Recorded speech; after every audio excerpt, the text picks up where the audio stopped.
Greetings to everyone into this truth, both new and seasoned. And in today's video, I'm going to be touching on the celebration, Valentine's, the history of it, and conclude whether or not it's okay to be celebrated if you're a follower of the Lord thy God and the Bible. If it's one thing we know for certain, truth speaks volumes. So, Valentine's Day is a day celebrated nationally today.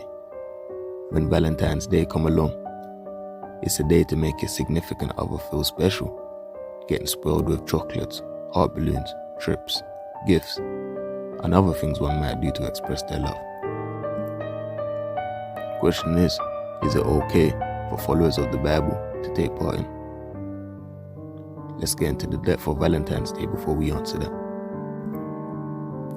Valentine's Day was initially known as Lupercalia holiday, an ancient Rome celebration which took place yearly from the 13th of February to the 15th of February, with the priests in attendance, who were named Luperci.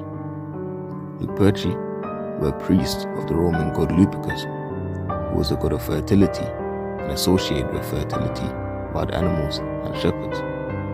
This celebration was kept to honor him and others. Lupercalia traces back to the 6th century BC. The Lupercalia celebration would start off with a sacrifice. The Luperci priests would take off their clothes and slaughter goats and a dog in the Lupercal. The Lupercal was a cave where the Rome founders Romulus and Remus were said to be mothered by a wolf. Lupercalia derived from the Latin word lupus, which means wolf in Latin, which is where the words Luperci and Lupercal also derive from. So this honored the she-wolf, Capitoline also. After the slaughter of the goat and goats, the blood on the knife would then be wiped across the forehead of 2 Luperci priests, whilst the others laughed as it was a ritual to do so. The blood was then removed with wool that was soaked in milk. The Luperci priests would then cut the goat skin into strips and run around the Palatine Hill in Rome, striking women with the goat skin. The goat skin was known as thongs or febua, a whip from the february was supposed to render a woman fertile. February is where the name February derived from. During Lupercalia, men randomly chose the woman's name out of the jar to be coupled with for the festival until the following year. Some stayed together, found love, and got married. Others did. After a time, the nakedness became less and less popular. Before Lupercalia became what it was, a festival by the name of Februalia, some know it as Februatio or February Festival, which was said to have started around the 8th century BC. Most likely a little before, because when the month Februarius got named, it was based on the February, aka Februalia Festival, which was dedicated to purification, which was said to be dedicated to Februs. Februs was the god of purification and death. Remember when I made mention the Luperci priest rituals to sacrifice dog and goats, making whips out of the goat skin known as febua? Well, that was a Februalia ritual for purification, which took place around the end of the month, during that time, which was in February.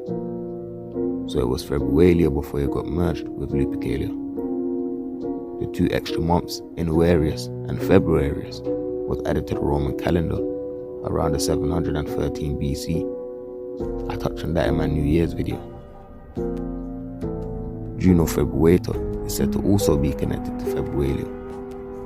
Juno was associated with love, marriage, and fertility, which embodies the whole Februalia celebration.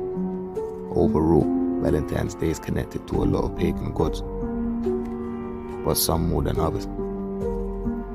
Going back to the Roman god Lupercus, like mentioned earlier in the video, he was connected to a god by the name of Faunus. He was associated with a lot of the same things as Lupercus, that being fertility, shepherds, and nature. Faunus was a horned god of the fields, and when he allegedly made a cattle fertile, he went by the name Inus. He was said to be half man and half goat, which would now explain why some people say the Luperci priests were connected to Faunus, because Faunus and Lupercus are one and the same. Faunus is said to be connected with Pan in Greek mythology. Pan was the Greek god of shepherds, hunters, and the untamed wilderness, and a fertility deity also. He was often depicted with a human torso, but legs, horns, and ears of a goat. Identical to Faunus, Lupercus is said to be connected to Pan also. So although Lupercalia is mainly dedicated to Lupercus, it is in some way connected to these other gods, if not many more. Now, the Lupercalia celebration being exchanged to Valentines, how did that happen?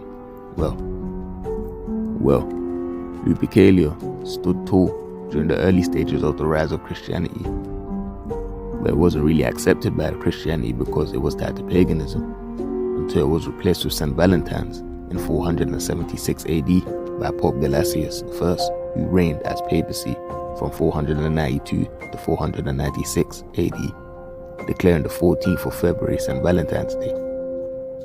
Let's take it back a little. When Claudius Gothicus, also known as Roman Emperor Claudius II, reigned from 268 to 270 AD, he abolished marriage because he thought it distracted his young soldiers from battle. And St. Valentine's Day went against the wishes of Emperor Claudius II and was arranging marriages in secret. And when Claudius II found out, he executed him on the 14th of February 269 AD. After he died, they honored St. Valentine's on the day 14th of February. A couple hundred years later, when Pope Gelasius I was the Pope from 492 to 496 AD, he combined Lupercalia with St. Valentine's Day. So in 494 AD, Lupercalia ended and Valentine's Day began. Well, technically Lupercalia didn't end, since as it was incorporated into Valentine's Day, although it's not as extreme as it once was. The color scheme red for Valentine's Day is used to symbolize a blood sacrifice during Lupercalia, and the white for the milk that was used to wipe the blood of the knife. Cupid is connected to Greek god Eros, known as Cupid. In Roman mythology, he was a god of love associated with love, lust, fertility, and passion, often depicted as a child with wings holding a bow and arrow. It is said Cupid is the son of the love goddess Venus, also known as Aphrodite in Greek mythology. Venus is a Roman goddess whom is associated with things such as beauty, desire, fertility, sex, love, and others. What does the Bible say about worshipping and honoring other gods? Exodus chapter 20, starting from verse 3. Thou shalt have no other gods before me. Thou shalt not make unto thee any graven image or any likeness of anything that is in the heaven above, or that is in the earth beneath, or that is in the water under the earth.